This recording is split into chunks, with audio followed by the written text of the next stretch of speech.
Okay, we're with Mbongeni Dlamini, a recent graduate of the Michaelis School of Art in Cape Town. Can you tell us a little bit about your work, please? Yeah, I suppose it's all really sort of about the constructions.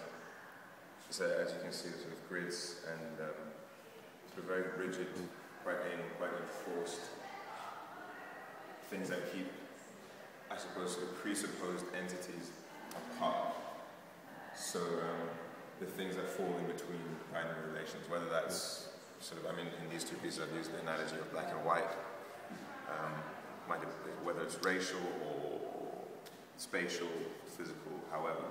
On a more personal note, it sort of stems from the two spaces that I occupy, being Swaziland and Cape Town, and the differences between that sort of hybrid identity I've created between that for myself, and also coming from a very sort of traditional Swazi black background, and at the same time from a very sort of European white South African background. So the sort of hybridities and things like that. Okay. And can you explain some of the photographic work? These are archival photos that I found in the Swazi Digital Archives.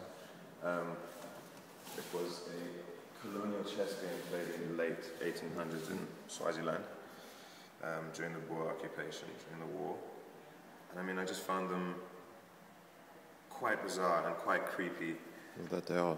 And I mean, I don't know, in a sick sort of way, quite amusing, because I think Swaziland has, in some ways, got over this type of thing. I mean, obviously there are still the sort of social ramifications and such, but it doesn't retain the same sort of racial distance and discrepancy that South Africa has, for example.